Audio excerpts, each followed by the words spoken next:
Hey everyone, welcome back. Today I wanted to just briefly go through how New York became the center of the art world, and it's in a lot of ways it's by accident, just a sense of happenstance. Before the 20th century, the main center of art was in Paris, mainly centered here at Versailles, which was the getaway palace for the King of France, built by Louis XIV and lived there by Louis XVI and Napoleon, mainly focusing on opulence. Louis XIV, known as the Sun King, invested a lot of France's finances in creating this opulence, right? This is what is known as the Hall of Mirrors, and it was supposed to be grandiose and awe-inspiring. It was to be as though you're entering into the gates of heaven as you go into it. And something that people in the United States who have never been to Europe have a hard time understanding is a sense of pomp and opulence that permeates throughout much of Europe. It's very beautiful. But in some ways, it's so extreme that we have a hard time. We're in the United States, we tend to be very pragmatic and practical. Even the very rich, right? When we take a look at those that, like Bill Gates and Warren Buffett, I mean, they have great homes to a certain extent, but they're fairly modest in comparison to what we see in Europe. But the kings would invest all of their money in trying to create art and culture, and that's something that we also perhaps lack in the United States. It's a sense that we want to build something that's going to stand the test of time and be able to be a symbol of our own greatness and create this sense of legacy, and the idea that we can do that through the arts. And so the arts are heavily funded and heavily valued in Europe. And what we have with Louis XIV is he, because he's investing all this money in creating this art, particularly at the Palace of Versailles, that you have all of these artists that are traveling to France to be on the payroll, and this establishes pretty much the tradition of Paris becoming the center of the art world. I just want to take a look at the artists that have some association in one way or another with Paris, right? Monet and Manet, both impressionists, are there, right? This kind of avant-garde art movement that happens at the tail end of the 19th century is there. Also Renoir, Toulouse-Lautrec, part of post-impressionism. Van Gogh, even though he was from the Netherlands, he came down to Paris to live because that was the center of art. Pablo Picasso was from Spain, but he too sees that the sense of life and vitality is within Paris. Duchamp and Dali all see that Paris is the center, and it's not just the center of the visual arts, is also the center of literature as well. You have Americans such as Sherwood Anderson and Gertrude Stein who see that if they really want to understand culture, they have to go to Paris to do it. In fact, Ernest Hemingway was on his way to Rome after he came back from the war, and he wanted to get a sense of European culture. He kind of missed that. Being in war and being in this sense of life and vitality. And he knew if he wanted to be a great writer, he had to go to Europe. And so he goes to his friend Sherwood Anderson and says, "Hey, I'd like to go to Rome." And Sherwood Anderson says, "Don't go to Rome.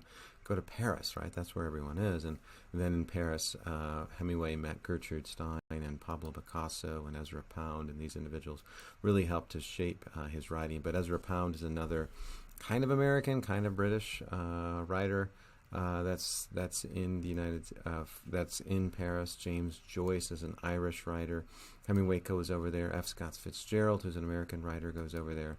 And then Jean-Paul Sartre, he's actually French, but he's also there, beginning this wave of new thought in the modern world. And so what we see is that Paris and France are really the center of the art world, and this is really what's happening in the United States, right? We have Frederick Remington, which was the preeminent painter of the United States, painting these types of paintings, mainly kind of these westerns, romanticizing the landscape, romanticizing the land, the vastness of the frontier, people going out and foraging on the frontier.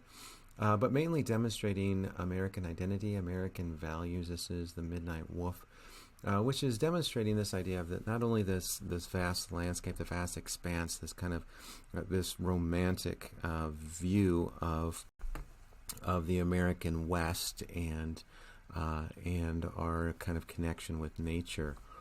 But it also demonstrates the American values of, do it yourself, this idea of rugged independence that permeates through our culture as a response to this Puritan work ethic, right? That we don't necessarily need anyone, we're going to do it all on our own. And so we see in Thomas Hart Benton as another major artist that's representing the American experience, and mainly he's capturing the sense of what the West is, right? The shootout, the roundup, right? The gamblers, the hoedown, this kind of sense of the stereotypical ideals of America that we tend to see, and mainly they're visual, they're representational art. They're just mainly focusing on lighthearted, not really academic or intellectual things, until artists start actually coming from Europe into the United States. Salvador Dali was one of them that made his trip across the pond, so to speak,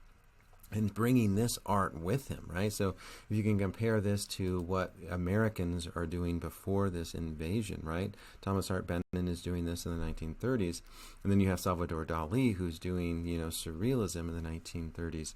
And it blows people's minds. They're just like, what in the world is going on within art? Or Andre Mason, who is also a surrealist, and what he does is he's focused on the inner mind, and so he puts kind of a random droppings of glue on there, and then he drops sand on the canvas, and then he removes the rest of the sand, and then the sand remains where it stays, and then he just creates these kind of dreamlike, very similar to Dali, images, right? So he flees Germany due to the occupation in 1942 when Germany is taking over France and Paris, right? So you have all of these artists that are removing themselves from Europe due to the war. And Roberto Matta was also part of this. He's from South America, but he goes to Europe because this is a sense of life and vitality. And then he also leaves and returns. He comes to the United States. And this is what he's doing. Very similar to what we see with surrealism. It's a different aesthetic that we see with than what we see with Salvador Dali. Salvador Dali's actually have some visual reference point, whether it's melting clocks or swans reflecting elephants or something along those lines that actually seems like something in the real world. This is much more of a dream, like not necessarily realistic. Here he's kind of bordering between the inner mind representations and things that are a little bit more abstract, can't really have a visual reference to it. We see this individual here that's emerging from what appears to be this other individual. It could be like some type of spirit that's leaving or entering the body. We have this other individual here who appears to be dancing around what could be a tree, and then these other individuals that are wrapped around it. This appears to be a minotaur, half horse, half person. This kind of myth that's coming in and questioning these ideas of the stories and how these stories are a representation of the inner psyche. But this aesthetic is coming to the United States and trying to figure out, we're trying to figure out what are we going to do with it.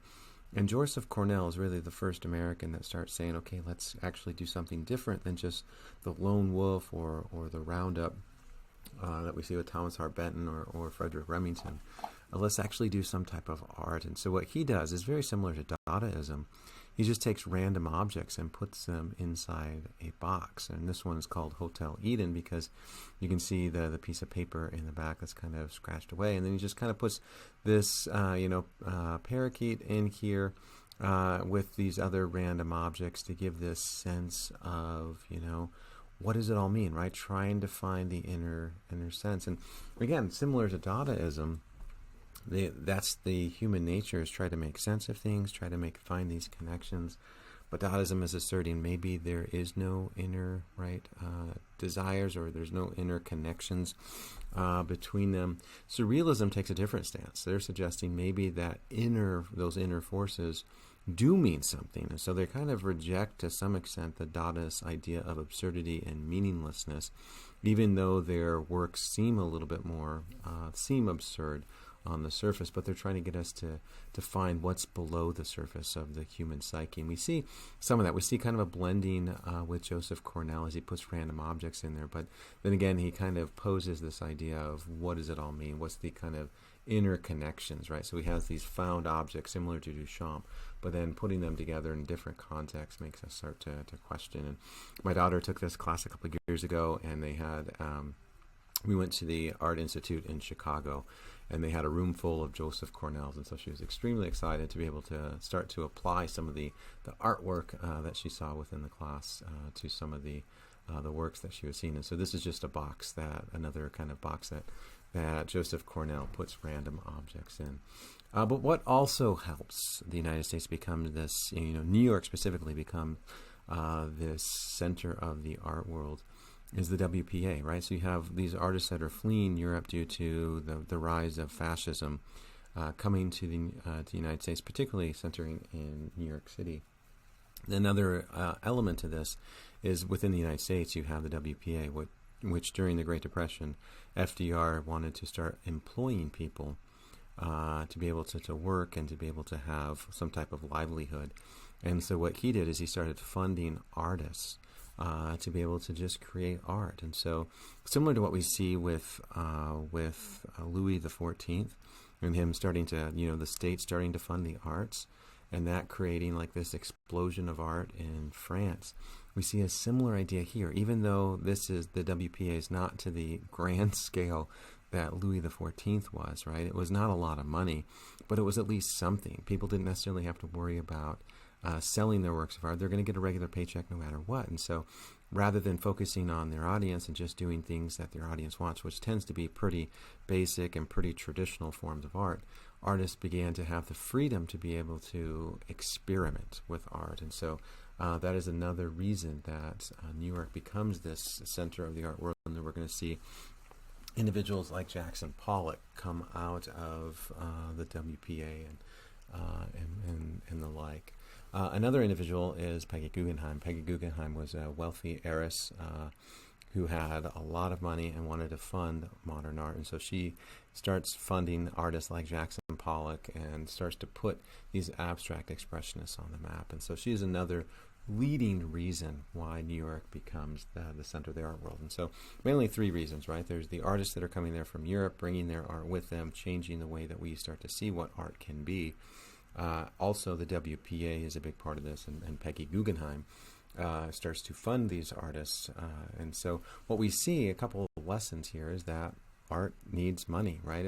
If people don't have money to be able to create art, they're not going to be able to do it. They're going to have to focus on their basic means of survival, right? A roof over the head and food in their stomach. But what we have with being able to have flexibility with that, having regular income, whether it's through state-run things like the WPA, or whether it's through private individuals like Peggy Guggenheim, the funding of the arts helps to create it helps to create innovation, creativity.